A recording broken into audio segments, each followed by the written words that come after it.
겨울 한파에 움츠렸던 포구가 갑자기 시끌벅적해집니다. 해가 들어오는 걸 보고 벌써 사람들이 몰려들기 시작하는데요. 행차 한번 요란하다 싶었더니 바로 문어란 녀석입니다. 육지에 상륙하고도 아직도 힘이 넘치는지 꿈틀꿈틀 요동을 치는데요.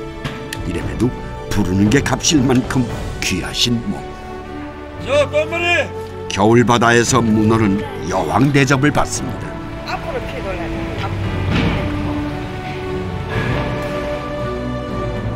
쫄깃하고 탱탱한 속살로 잃었던 입맛을 찾아주는가 하면 잔치상에 올라 밥상에 기품을 더해주는 음식.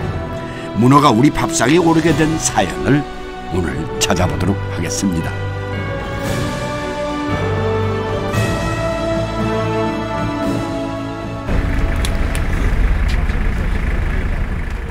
경상북도 최북단에 위치한 죽변항.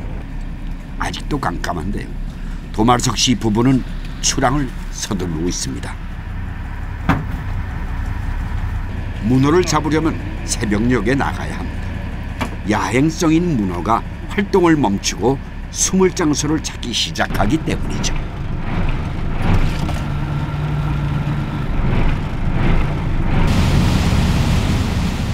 네, 부부가 탄 배는 차가운 겨울바다를 가릅니다.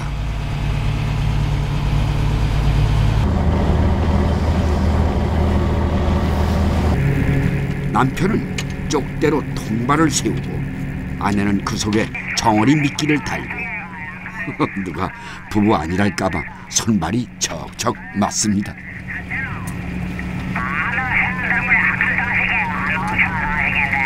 생선이가 냄새 제일 많이 나고 기름이 많아가지고 제일 좋아. 문어는 머리가 좋은 영리한 놈이지만 그만큼 호기심도 많고 욕심도 많습니다.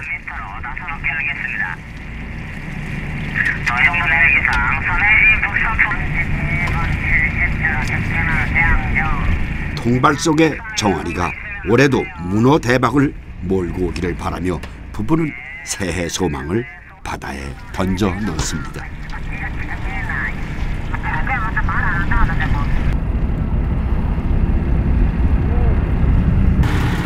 네, 이제 본격적인 작업이 시작됩니다. 며칠 전 뿌려둔 통발을 끌어올려 보니 문어란 놈이 몸을 잔뜩 웅크리고 있습니다. 울진의 참문어입니다. 아, 크다. 그새 용왕님이 부부의 소원을 들어주시는 걸까요?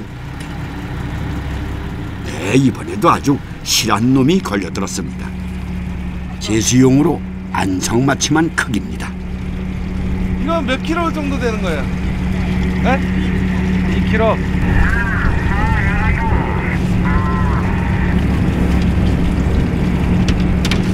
조금 문어가 굵다 싶으면 이렇게 한 마리씩 따로따로 망에 담아 보관해야 합니다. 다리는 입이 좀 죽어가지고요. 다리를 막 걸어가지고 싸워가지고 죽어버려요. 어휴, 같은 종족을 공격할 만큼 문어란 놈은 아주 사나운가 봅니다. 적으로부터 공격을 피하기 위해 먹물을 뿜어내기도 하고 또 색깔도 자유자재로 바꾸는 변신의 귀재죠. 기운도 아주 좋아서 자기 몸무게의 15배를 들어올린다고 하는데요. 문어의 쫄깃함은 바로 그 힘에서 나오는 거겠죠.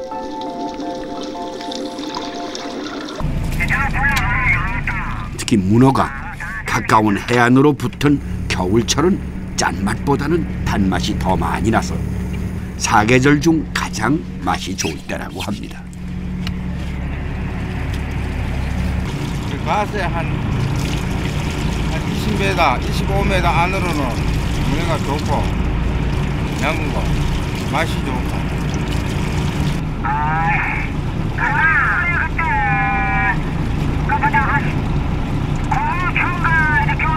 줄줄이 올라오는 문어 덕분에 부부는 허리가 휘는 통발의 무게도 살갗을 파고드는 칼바람도 잠시 있습니다.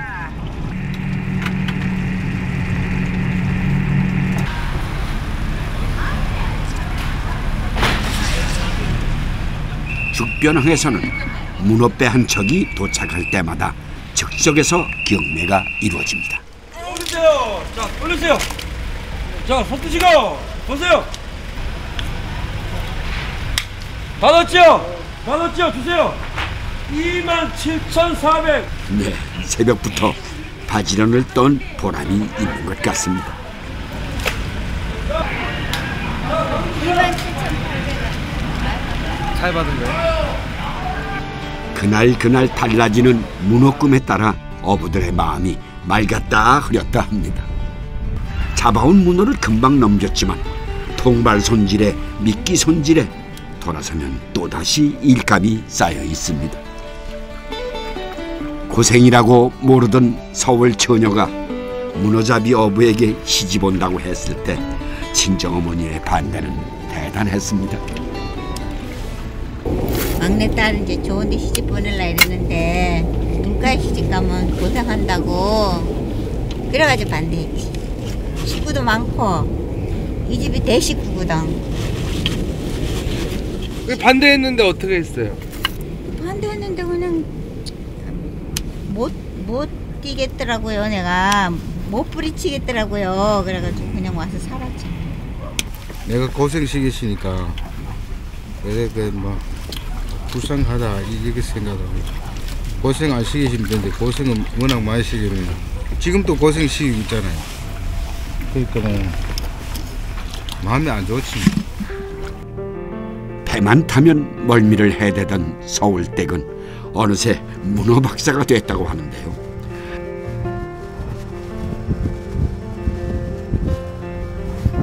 제대로 된 울진 문어 맛을 보러 부부의 작업장을 찾았습니다.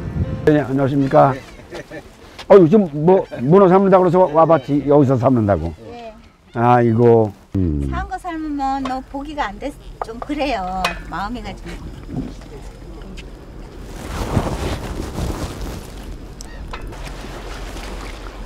우와. 한 점만 썰어봐요. 한 점만. 한 점만 먹어봅시다.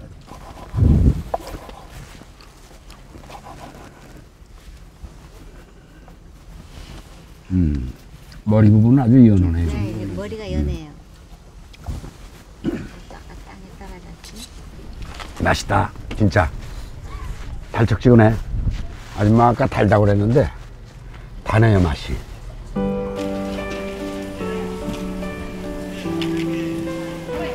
울진 5일장은 동해바다의 싱싱한 해물들이 모두 모이는 곳입니다.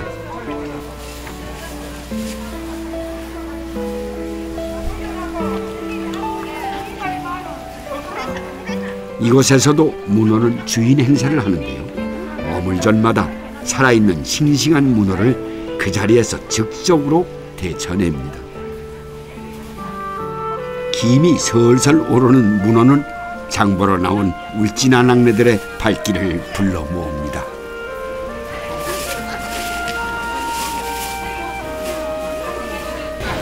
울진에 이제 큰 행사 때 하고 제사, 조상 제사. 아이고, 이 녀석은 덩치가 어마어마합니다. 그 몇 킬로 나가요? 12kg. 큰 거예요? 예. 대양문. 다리 한 짝이 어른 팔뚝보다 굵은 게 수십 명은 배부르게 먹을 수 있을 것 같은데요. 보기 드문 대왕 문어의 등장에 다들 관심 폭발입니다. 이 문어 삶으면 얼마 좀 돼요? 이거 조금만 이렇게 큰 문어는 도대체 어떻게 요리를 해 먹어야 되는 건지요?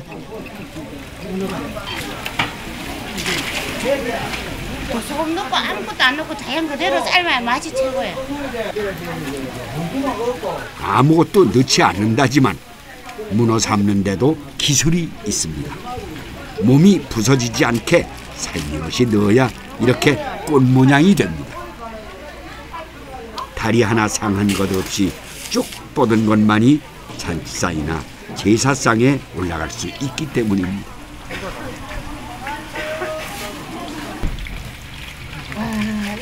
오늘 나온 이 대왕 문어는 상갓집으로 가게 됐습니다. 울진에서는 상이 나면은 문어가 꼭 올라가거든요, 안주용으로.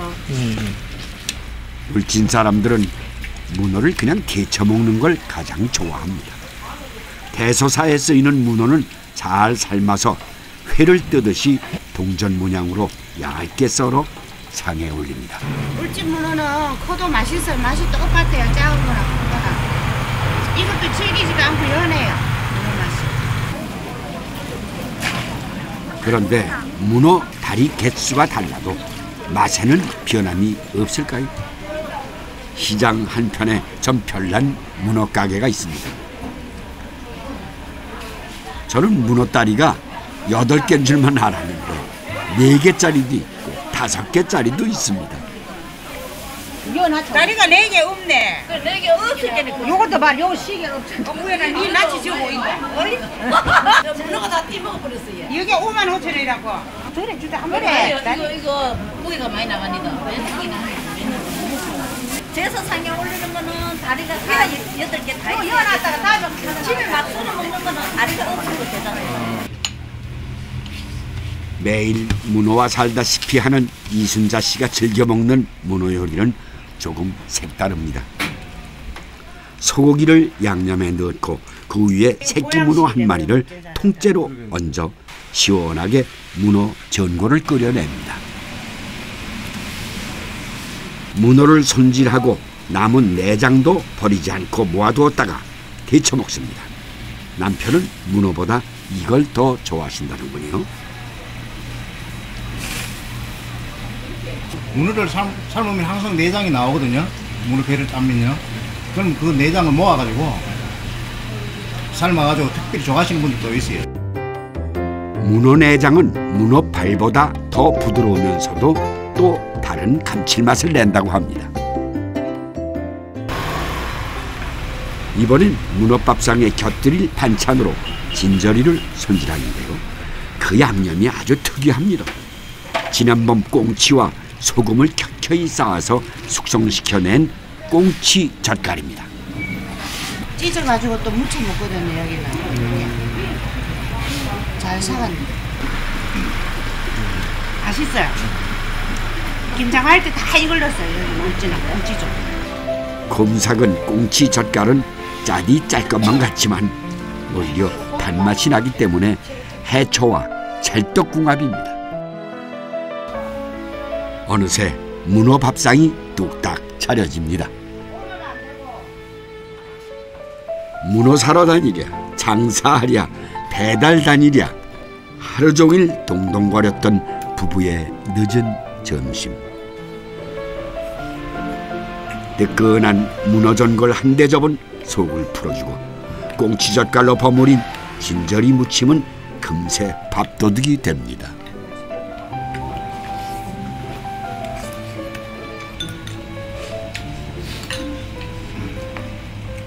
문어는요, 술 먹고 난 뒤에 그 이튿날 이렇게 전골식으로 해 먹으면 술이 확 애고요.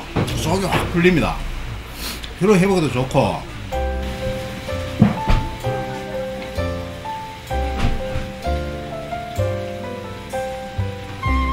북으로는 강릉, 남으로는 영덕, 서쪽으로는 영남 대륙을 연결하는 교통의 요충지에 자리 잡고 있는 울진엔 7개의 장이 있습니다.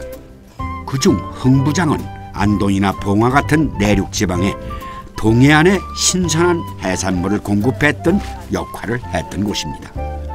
옛날에 흥청거림은 많이 쇠락했지만 수라상에도 올랐다는 호포미옥과 울진 문어의 명성만은 여전합니다.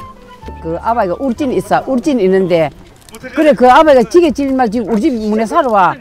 짊어지 그 영주댕이를 사가지고 쌈마 주면 그 아저씨 아침으로 사가지고 영주 싣고 영주 가가 또 팔고 또 와가지고는 그래 그 아저씨가 추나 우리 집에 단골로 그래 댕겼어. 흥부장에서 문어를 사갔다는 지게꾼은 어떻게 문어를 날랐던 것일까요? 백두대간의 줄기인 낙동 정맥이 지나가는 울진은 삼면이 첩첩산중인데 말입니다.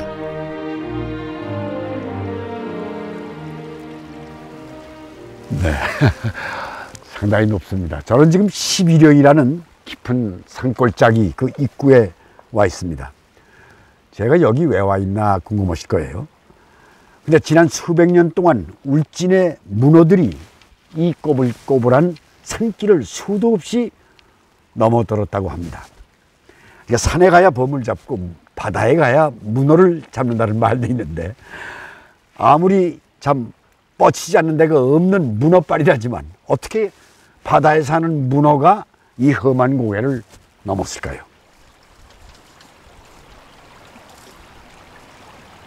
높고 험한 고개를 12개나 넘어야 하는 11형 길. 사인들이 무거운 짐을 지고 이 길을 걷기 위해선 특별한 지게가 필요했다고 합니다. 우뚝빈자라든가 울진장 흥부장에서 해산물을 사가지고 저 쪽지기입니다. 아, 그 상징적으로 지게를 그냥 갖다 놨네요. 이 쪽지게, 이 지게를 이다가 찌고 딴 지게보다 이 목발이 작거든요. 산이 조차기 때문에 이걸 짤막하게 이제 뭐 사람들 길가에 안 걸린다고. 아하. 그렇게 짧게 했고, 이 지게를 찌고, 네. 찌고 이분들이가 목발이 짧고 하니까 딴 지게 같으면 앉아가시는데 그래 안 그러고 어디 서가지고 요 뒤에 요다 받습니다. 아, 이렇게요. 이렇게 받치고선 잠시 쉬는구만요. 네. 서가지고 쉬다 해가지고 선질꾼. 선질꾼. 네, 선질꾼. 경치가 참 좋습니다. 그러니까 일로 다 그러니까 넘어가는 데가 안동. 여기서 어딜 가냐면 옛날에는 내성이 했지만 지금은 봉하거든요. 네. 그 내성장 보러 갑시다. 이러면 내성. 그러면 12고개를 넘어야 되는 거예요? 12개를 넘었죠. 어이구, 보통 힘든 게 아닌데. 아유, 여기 아주 참 걸을만 합니다, 정말. 경치는 더없이 좋습니다만 산속으로 돌아가자 길이 점점 험악해집니다.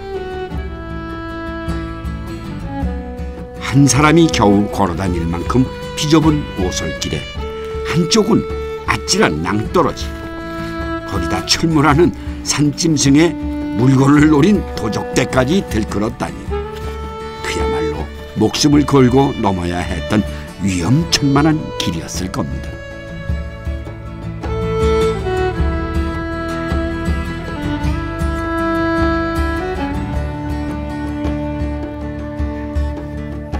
열두 고개 중 4번째 고개마루를 넘으면 선앙당을 만납니다. 인적이 없는 험한 산길에서 선질꾼들의 무사 안녕을 기원하고 소원을 빌었던 곳인데요. 이곳에 머물다 간 선질꾼들의 이름이 빼곡히 적혀져 있습니다. 허리가 휘도록 무거웠던 등짐, 가파른 고갯길도 마다 않고 넘었던 선질꾼들은 마치 실크로드나 차마고도처럼 육지와 바다의 산물들을 주고받았던 교역로를 이곳에 개척했던 사람들입니다. 이 길의 역사는 수백 년이 넘는 것으로 추정이 됩니다. 해동 지도에도 흥부장을 기점으로 11형 고개를 넘어 봉화나 안동으로 향했던 선질꾼들의 흔적이 남아 있습니다. 꼬박 사흘을 걸려야 했던 길이기에 선질꾼들은 주막에서 지친 몸을 뉘고 새벽을 기다렸습니다. 11형 고갯길에는 그 옛날 주막을 지켰던 주목께서 아직 살아 계셨습니다. 주어머니도 주모셨어요. 예, 서울서. 네. 연세가 많지요. 이제 세상 하직하셨죠. 네. 네. 그렇게 건강하시고 네, 모습을 젊게 하고 있어서 좋아요. 네. 저 울진사 친제인데 예. 거기서 19배 산골짜기에 일본 노무자 네. 가라고 처제들이 붙잡아 가기 때문에 아이고. 그 전에 네. 많이 붙잡아 갔지. 네. 그러니까 우리 친정 아버지가 안 된다고 첫 달에 산골짜기 가서 사는 게 낫다 이래가지고 네. 그래 그러다가 이 산주에다 보냈어요. 하하. 그래가지고 이제 왕래 여신은 네, 모든 그래가지고 손님들한테 숱한 사람들을 만나 뵙고. 손님. 그리 그분들은 우리 집 와서 뭘 안 먹고 가면 못 가거든요. 50유로 가야 되는데 네네. 자 분천이나 한데 50유로 그렇죠. 가는데 우리 집에서 먹을 안 잡수면 못 가. 그 와서 네, 자고 아측 잡고 그저 이제 걸어서 그까지 가가지고 네. 그래서 자고요. 그 보부상들이 이제 들락날락 하는 곳에 그곳을 지켜주신 예. 보부상들의 어머니셔 그러니까. 그렇지. 갑자기 들이닥친 불청객을 위해 부엌에선 손님 대접한다고 분주합니다. 그냥 뭐 문어 이렇게 집어 먹으면 양 적잖아요. 그러니까 이제 많이 늘어서 먹기 위해서는 이제 김치 좀 많이 넣고 이래 나누면 이 문어의 맛이 김치에도 배고 또 김치의 맛이 문어에도 배고 이러니까 서로 혼합이 돼가지고 넣으면은 이게 그래서 먹어요. 매콤한 두루치기는 그 옛날 선질꾼들에겐 최고의 안주였죠.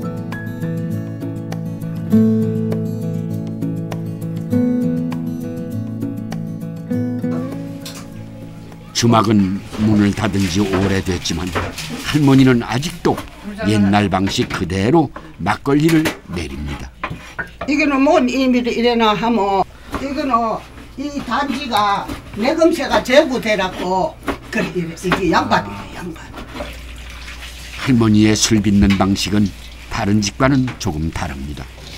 술밥을 지어서 술을 담그는 것이 아니라 쌀을 방아에 찧어서 먼저 가루를 낸 다음 그것을 쪄서 술밥을 만들고 누룩을 넣어 술을 빚습니다.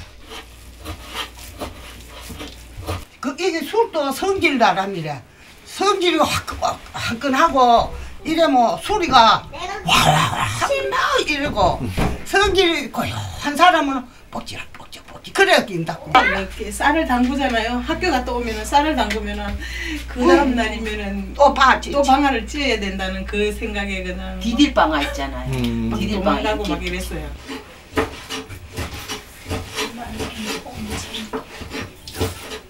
손이 많이 가긴 했지만 이렇게 하면 개운하면서도 쨍한 맛을 내는 칼칼한 막걸리가 만들어집니다.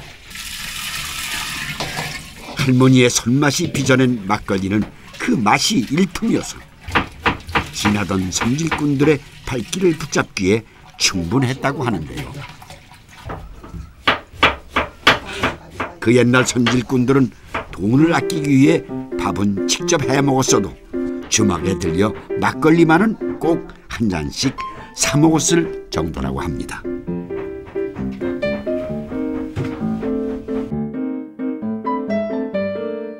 시원한 막걸리 한 잔에 2전, 곁들여지는 시래기 된장국은 무한 리필.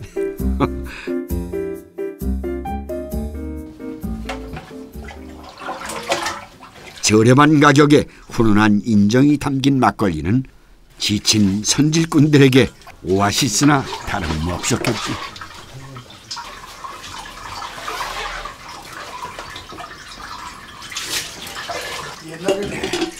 저도 선질꾼이 되어 그 옛날 막걸리 한 상을 받아봤습니다. 아이고 어머니, 아이고 이게 웬일이시오? 벌써 안주를 이렇게 해놓으셨네. 된장, 막걸리에 된장. 이게 막걸리 담근 지가 얼마 됐어요? 단출하지만 위안이 되는 한 그릇. 사람들의 입맛에 맞춘 막걸리와는 그 맛의 차원이 다릅니다. 이렇게 만져도 술을 입에 안 대가. 맛도 안 보십니다. 그지 그러면 이제 손으로 소리가 얼매노 하면 이제 그 감각을 해. 손 감각을. 우리 어머니는 지금 우리 저 박금년 어머니처럼 말씀을 잘하지는 못하셔. 근데 참 달별이시고. 우리 어머니 그냥 나하고 똑같으셔. 그냥 가끔 말하고 남의 얘기를 듣기를 좋아하시고. 정말 어머니 생각나네. 예, 왜냐면 우리 어머니는 막걸리만 다루셨거든요. 시어머니의 주막을 이어받아 주모로 살아온 세월만 65년. 늘 길 위에서 살아야 했던 선질꾼들에게 할머니는 누이 같고 어머니 같은 존재였을 겁니다. 된기찌개 그게 토종꿀이래. 나로 꿀단지 하라고 그때 나이 한 80이 넘은 노인들과 서희가 댕기다가 하도 요 단지에다가 소금을 넣어가지고 밥을 해 먹었는데 간을 얻고 요다가 소금을 넣어가지고 밥할 찌개 요렇게 지어서 밥한테 솥에 넣어. 그거 간간하라고 간대라고. 밥에다 소금을 넣었단 말이죠? 그래 넣어가지고 해먹는데 내가 그때 아주 새댁때래.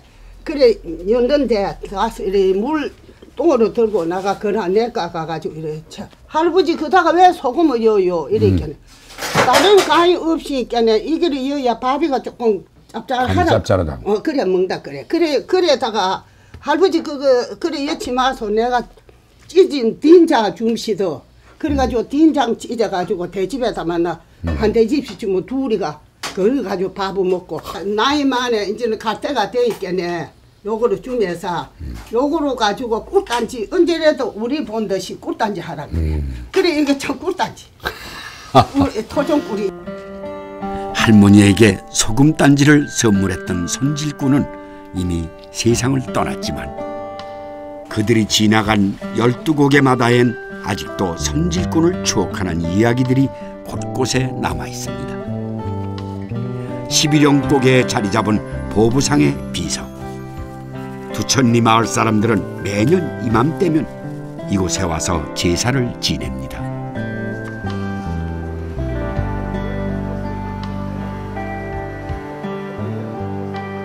접장 정한조 씨는 봉화 사람이고, 네. 또 한 분은 한 분 반수는 안동 사람입니다. 아. 예. 이분들이 두 분이가 이끌어 했기 때문에 돈도 안 뺏기고 장사가 잘 되니까. 장사가 잘 되니까. 그걸 기리하느라고 기리하려고 이 비결을 살았습니다. 아이고. 울진문화재 제 310%. 11형 사람들에게 선질꾼은 험한 산골짜기까지 귀한 물건을 날라다준 반갑고 고마운 존재였습니다.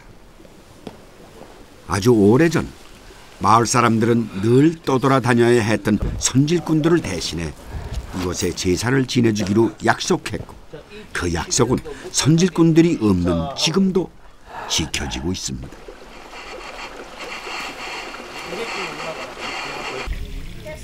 네, 비석의 제사를 지내고 나서 제사상에 올랐던 문어는 온 마을 사람들이 나눠 먹습니다. 이건 했나? 써는 모양새만 봐도 벌써 쫄깃함이 느껴지는데요. 붙었다. 문어다리 하나 썰었을 뿐인데 접시에 한가득 담길 정도로 푸짐합니다. 숭덩숭덩 썬 문어를 한 점 집어먹는 맛이란 오도독 씹히는 변함없는 그 맛에 마을 어른들은 철없고 가난했던 어린 시절을 떠올리십니다. 나는 이제 어깨를 이래 받치고 있으면 한 놈은 그 넘어가. 솔직히 그래가지고 그 이제 뭐 다리를 끊으면 좋지만 그 몽땅 들고 앞으로 한 사람이 끊어가 뭐 없으면 그것도 막 먹거든. 실제로 그래 훔쳐 먹었어. 여기 우리 주막가에서 실제로 훔쳐 먹었는데 하단 맞았지. 근데 그때는 고기란 걸 모르거든. 그러니까 장사꾼이 가더니 좋다고. 결혼식 때 선질꾼이 다니던 11형 길은 유명한 금강송의 군락지이기도 합니다. 나라에서 가장 좋은 송이버섯이 나는 지역입니다. 얇게? 네, 납작. 아, 그래서 귀한 문어에 귀한 송이까지 곁들여지니 그 풍미는 물론이고 국물 맛도 이렇게 깔끔할 수가 없는데요. 요즘은 문어 삶은 물을 약으로도 먹는다니 건강식으로도 손색이 없을 듯합니다. 첩첩산중 산골 마을에서 이런 음식을 맛볼 수 있는 것도 선질꾼들이 있었기에 가능한 일이었겠죠.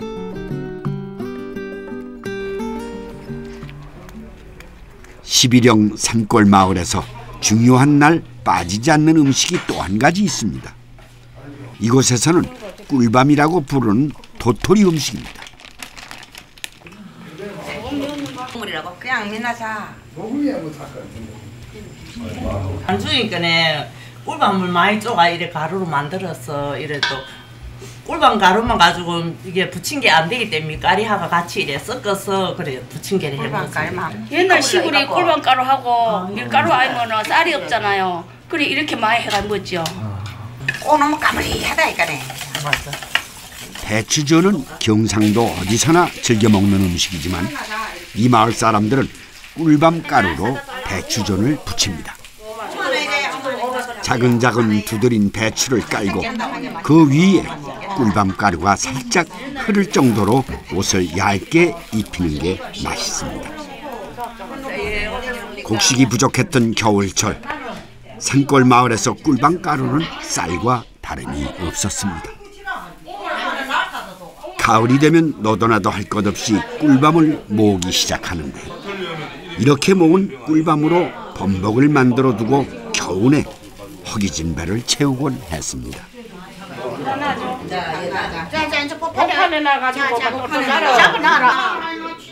꿀밤 가루, 도토리로 못해먹는 음식이 없었습니다. 도토리 무침 속에 팥을 넣어 전병도 부쳐 먹습니다.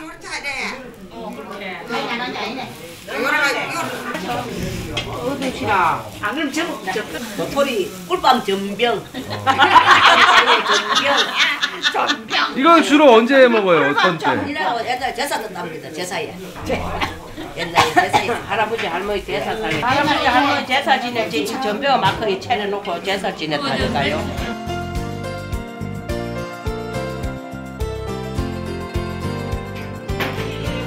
문어와 배추전. 경상도 사람들이 가장 좋아하는 음식이 밥상에 놓이는 것은 경상도의 문화를 이어주었던 길목이었기 때문이 아닐까요?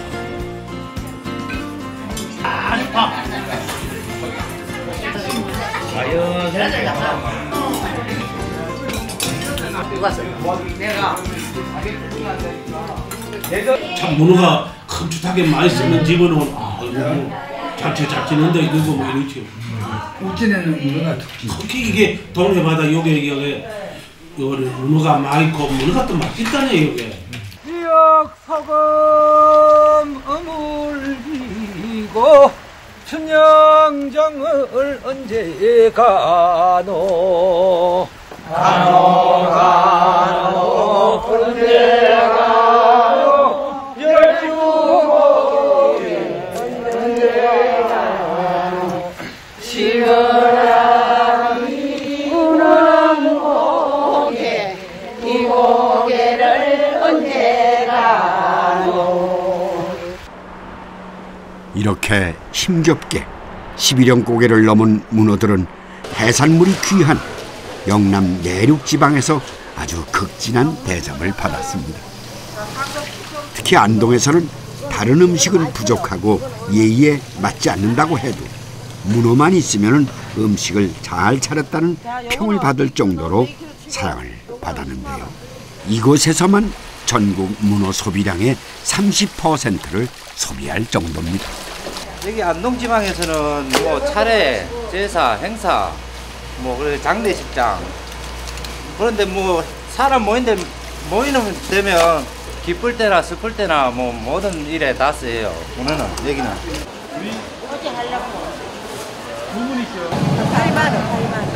특히 1년에 12번도 넘게 제사를 모시는 안동의 종가 며느리들은 문어를 사러 장문턱이 닳도록 드나들어야 했답니다.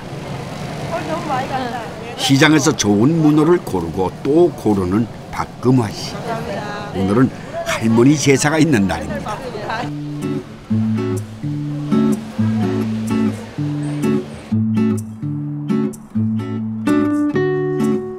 안동시 임하면에 자리 잡고 있는 금포 고택. 박금화 씨는 320년이나 된 이 오래된 종가의 며느리입니다. 박금화 씨는 시장에서 돌아오자마자 문어부터 삶습니다. 무를 큼직하게 썰어놓고 불을 떼서 연하게 문어를 삶아내는데 온갖 정성을 들입니다. 아주 귀한 손님이 오셨을 때는 또 이 문어를 이제 꼭 상에 올리죠. 술안주도 하시고 뭐 밥 드실 때는 또 식사하실 때는 그 식사 반찬으로도 한 점씩. 봉제사 접빈객이라고 해서 안동에서는 제상에 올리는 문어로 며느리 솜씨를 평가하기도 했습니다.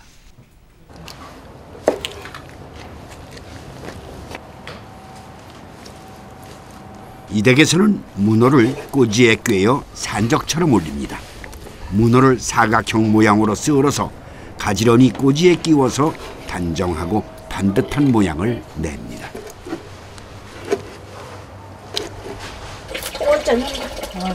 가장 중요한 음식이니만큼 문어 꼬지의 마무리는 윗대 종부인 시어머니가 직접 하십니다.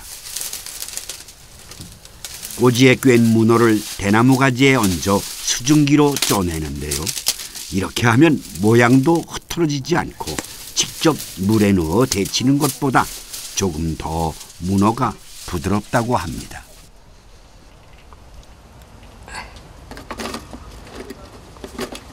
그래서 내가 다 하나도 못 내고 거기 서고 거기 돼지고 거기 달고 거기 아주 다. 재료 준비가 끝나고 이제 제기에 산해진미를 고요 올립니다. 이 중에서도 문어는 비교적 윗부분에 올라가는데요. 비늘이 없는 고기는 올리지 않는 것이 원칙이지만 문어만은 예외입니다. 아무리 귀한 음식이라지만 문어가 나오지 않는 안동지방에서 이렇게 유난히 귀한 대접을 받는 이유가 무엇일까요? 안동 사람들이 문어를 특별하게 생각하는 데는 그네들이 가장 중요시 여기는 선비정신과 연결짓기 때문입니다.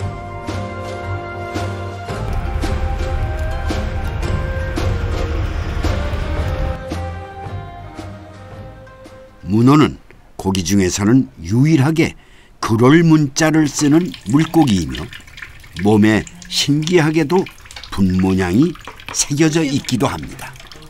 선비가 글을 쓰는 붓끝같이 이렇게 생겼네. 또 문어는 바다 밑에서 최고의 자기 몸을 낮추고 생활을 해요. 그래서 안동에 비춰보면 어떤 겸양의 뜻, 선비들의 겸손함을 뜻하고 그 이 먹물은 그 선비들이 없어서는 안 될 어떤 글을 쓰는데 학문의 뜻을 나타내는 것이거든요. 이게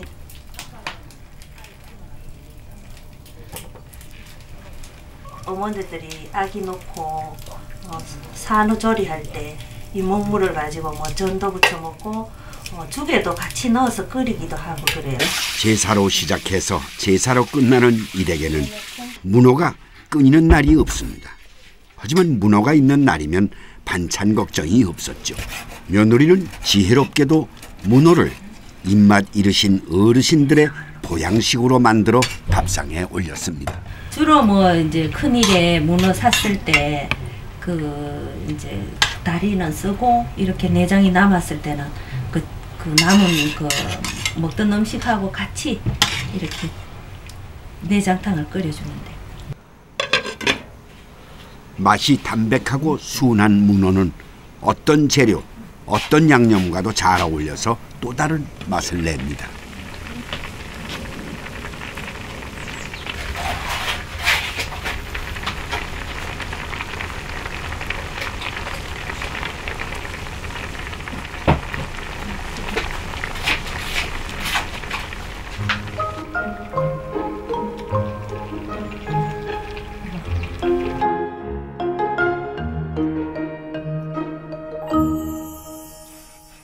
몸이 허약할 때나 식욕이 없을 때 먹었던 또 다른 보양식이 바로 문어죽입니다.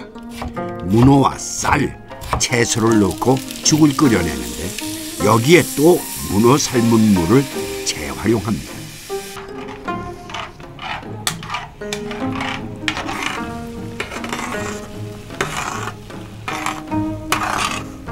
어른들이 이제 기운이 없을 때 한 그릇 드시고 나면 기운을 차리신다고 그랬어요.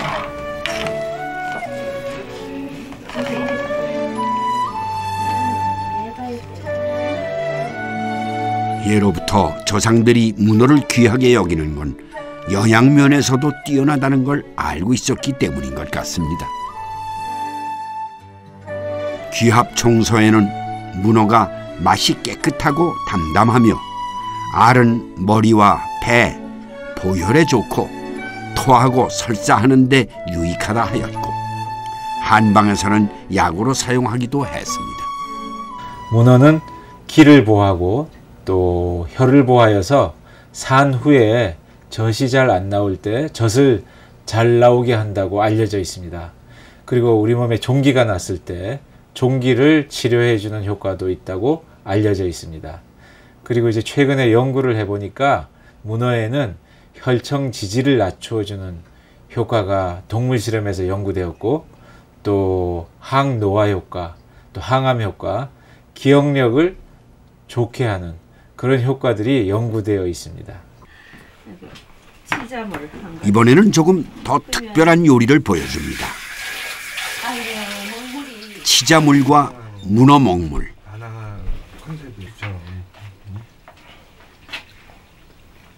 문어 삶은 물로 색을 내서 보기 좋은 삼색마리를 만들 거라고 하는데요.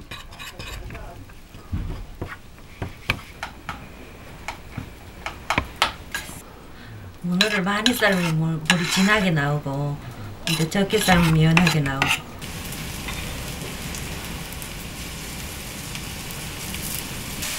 전통에서 크게 벗어나지 않으면서도 새로운 문어 요리가 탄생합니다. 근데 이렇게 해서 또 전통이면서 이제 시대에 맞게, 현대에 맞게 개발해 준다는 거. 그게 중요한 것 같아요. 요즘 세상에 고전 소설에서나 들어봄직한 종부의 삶을 살고 있지만 박금아 씨가 생각하는 종부의 모습은 좀 다릅니다.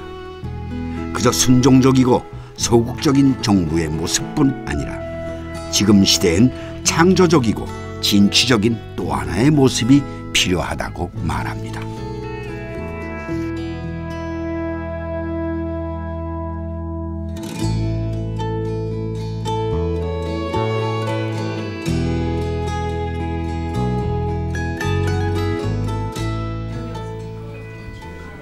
문어 요리를 놓고 박금아 씨는 친정 자매들을 불렀습니다. 다들 시댁에서 명절을 보내느라 고생한 뒤라 맛있는 음식을 대접하고 싶었던 거죠.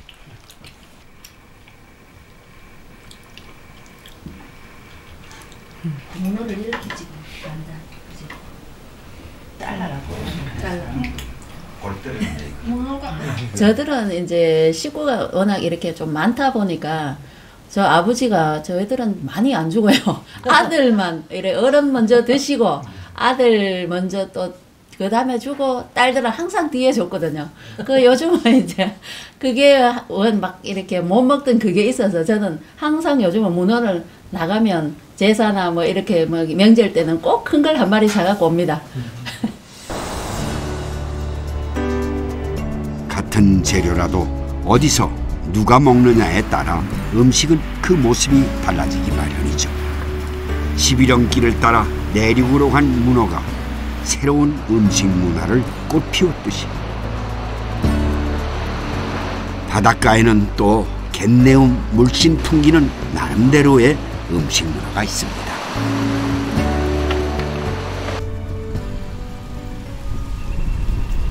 바다가 훤히 내다보이는 죽변마을.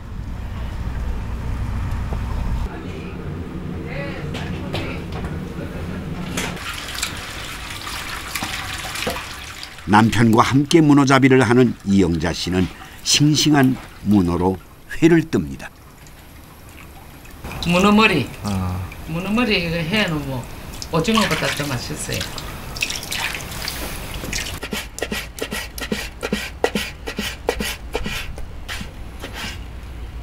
이래 해가지고 김치 싸가 먹어도 맛있어. 해야 될 걸. 안 해도 돼. 연하면서도 쫄깃한 문어 머리회를 초장에 묻혀냅니다. 그리고 요거 배도 또 내가 공이야 커야 되니까. 남편을 위해 이영자 씨는 곰치를 구해왔습니다. 곰처럼 생겨 물곰이라고도 불리는데요. 생긴 건 이래도 속풀이 하는 데는 그만입니다. 곰칫국에 시원함을 더하기 위해서는 잘 익은 김치가 필요합니다. 마당에 묻어놓은 김치독을 열자 곰삭은 냄새가 진한 풍민을 내는데요. 김치 사이사이에는 통째로 삶혀진 생선들이 가득합니다. 강어, 우럭이, 이면소, 또 볼락, 뭐 하여튼 고기가 15가지 고기가 들어가요. 우리 또 먹으면 안 돼. 이거 갖다가 이거부터 먼저 앉혀놓고.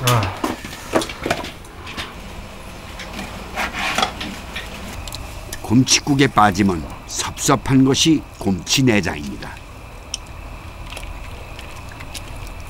곰애를 하고 김치하고 같이 주물러 가지고 끓이다가 이제 이거 곰을 넣으면은 곰이가 더 김치가 이 고기가 더 시원하고 고소한 맛이 나요. 곰칫국은 한겨울 울진 어부들이 추위를 쫓고 숙취를 해소하기 위해 먹던 음식이었습니다. 곰 많이 졌으면 부서져. 식구도 많고 탈남에 맞이거든요. 우리 아저씨가. 그러니 그때 옛날 시절에 먹을 것도 없지. 뭐 아무게 할 것도 없고 이래가지고 물에 해내대를 하면서도 먹고 살고 나무 했다 떼고 그리고 뭐 애도 공부시키고 어른들 모시고 사다가 아들만 있으면은 내가 이거 안 해도 되는데 우리 아들 다 키워가지고 엎치고 새콤달콤한 회무침을 아들은 무척이나 좋아했습니다. 작년 저작년 6월 말일 때 가서 우리가 이제 바다 가면서는 아들을 깨워봤으면 됐을 건데 아들 방은 저쪽 건네거든요. 저쪽 건네고 이제 배 가고 있다가 이제 와가지고 고기 그날 많이 잡았어요. 많이 잡아가지고 뭐 집에다 전화할게 전화를 안 받더라고. 저쪽 띄우러 가서 이제 테이프 붙여가서 창문을 두드러 깨워가지고 들어가니까 선풍기 2대 털어놓고 그래 죽었더라고요.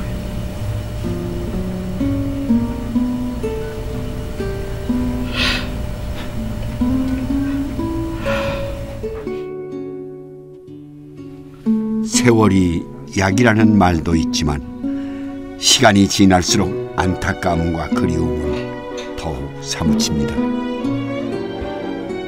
그래도 살아갈 수 있는 건 같은 아픔을 나누는 사람이 있기 때문입니다.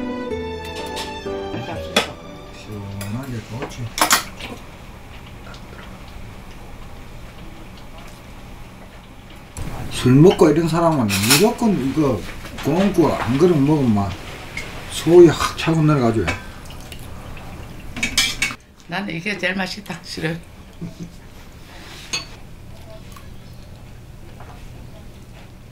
원래 생선은 좋아 안 하고 야채 종류 좋아하고. 풀. 야채만. 네. 근데 어떻게 그런데 이런 요리는 잘하세요? 우리 아저씨 좋아하니까네. 좋아하니까 해줘야지. 근데 나는 만지고 하는 건 좋아해서 안 먹으니까. 견디기 힘들지만 떠날 수도 없고 버릴 수도 없는 삶. 부부는 그렇게 서로를 의지하며 파도보다 거친 인생의 또 한 고비를 넘기고 있습니다.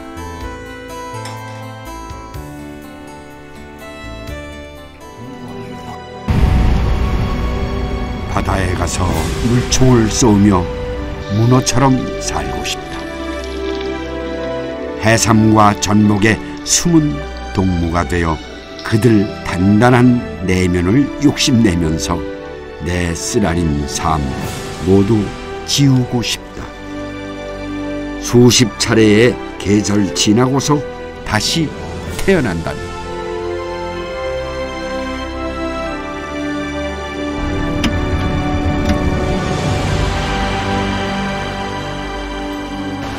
한국인의 밥상을 늘 마주하면서 느끼는 것이지만 우리 음식 문화는 어느 날 갑자기 만들어진 것이 아니라 오랜 세월 동안 우리의 삶에서 얻어진 역사 그 자체라는 생각이 듭니다.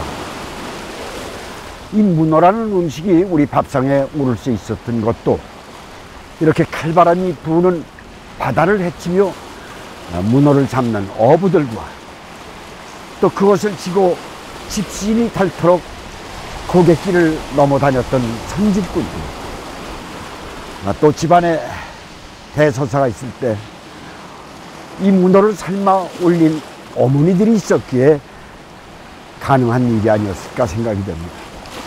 그러니까 그 노고를 알고 나니 우리 밥상이 더욱 소중하게 느껴짐을 숨길 수가 없습니다. 네. 오늘 여러분 백내 밥상은 어떻습니까?